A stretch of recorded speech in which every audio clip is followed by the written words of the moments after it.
Hey there. Thought I'd make a quick video for all the veterans out there that may be looking for civilian employment. Really just to kind of cover two things you can do real quick to make your resumes a lot better.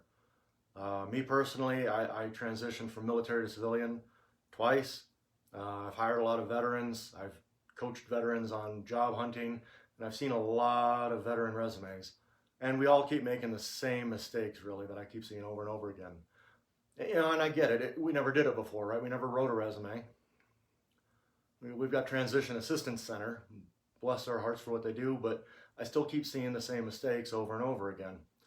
And basically, here's what it boils down to: you go out, you serve your country, um, you end up with all these wonderful experiences and all these great skills that you accumulate, and then you try to encapsulate that down into a two-page summary, and it's just not possible. I mean, you're amazing, you're wonderful, you've done a lot of great things. There's no way you're getting that on 2 pages of paper. And worse yet, you're trying to use your performance bullets from your evaluations. And what ends up happening is you're translating them into civilian speak, right? Um, and people that haven't served in the military, they don't get it. They don't get what you're trying to say. And those of us that have, when we're looking at the bullets that have been translated, then we're trying to figure out what it was you're doing. It just doesn't make a lot of sense. You end up with a couple pages of a whole lot of words, and what you end up doing is you get a job from your buddy or from your cousin or from another veteran who got a job somewhere and suddenly they're looking for something, and they refer you in, and your resume just ends up as a kind of a formality, something to check off on the process of hiring you. And you might say, what's wrong with getting a job through referral? And I would say, absolutely nothing. That's the best way to get a job, is by referral, provided it's the job you want.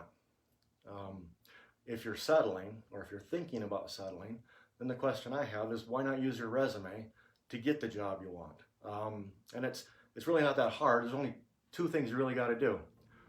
So most of us coming out, about 95% of us say we want to be an operations manager for whatever that is. And if that's what you want, that's fine, that's great. Go and get like 3 or 4 job ads for an operations manager if that's what you want. Or if you want something else, go get 3 to 4 job ads of whatever it is you want to do.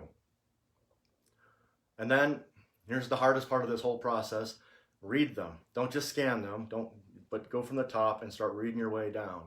And what should happen, read the whole thing. Read about the company, read about the position, read about the skills and the qualifications they're looking for. And as you're doing that, hopefully you're getting excited. You're seeing yourself in this position. You're seeing yourself in this company. And you're getting excited because you've got the skills and qualifications that they need. If you're not getting excited, then you might want to rethink maybe what it is you're applying for. Is that really the right thing? But you'll have a lot of those skills and experiences, and they may not be direct. For example, maybe you served in an artillery unit, and you're going to go apply for a job at a company they don't do artillery, right? But that's okay, because the things you learn to do in the artillery company are transferable. You can transfer those skills into the new job.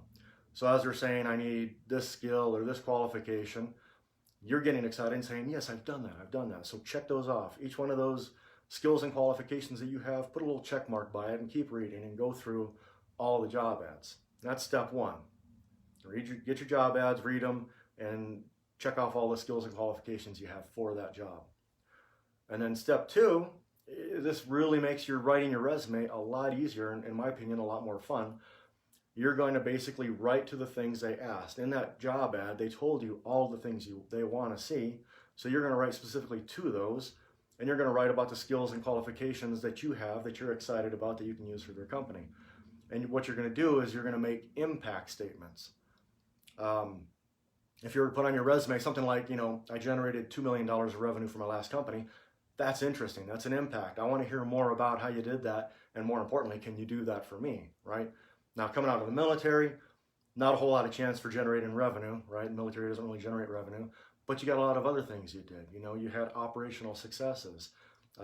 Maybe you made operations more efficient. Maybe you saved a lot of money by changing the way you did things. There's a lot of different ways that you can have an impact in the military, and that you can show value to potential civilian employers. So you're going to write impact statements, and those consist of 3 things. What did you do? How did you do it? And most importantly, what was the impact? So first of all, what did you do? For example, maybe you reduced hours needed for a project by 60 hours a week, right? That sounds pretty good. How'd you do that? Maybe you're a programmer and you wrote a program to automate a lot of those tedious, time-consuming tasks. And then what was the impact? Well, the impact was that a project that was projected to take maybe 8 months got done in less than 5 months. Holy cow. You shortened a project by over 3 months, 60 hours a week of pay that I don't have to pay because we got rid of those man hours. That's interesting. As an employer, that's going to make me want to call you up and find out more about that. And that ultimately is what the resume is all about. The resume is not to get you a job. The resume is to get you a phone call, to get an interview, so that you can talk more about all those great, wonderful things you did and how you can use your skills and qualifications to help your new employer. So I hope that was helpful. If you got any questions, comments, throw them down there. If you're a job seeker, what's causing your problems? If you just got a job, what worked for you? Let's help each other out. All right, well, thanks. Thank you for service. Now somebody come tell me how to turn this thing off.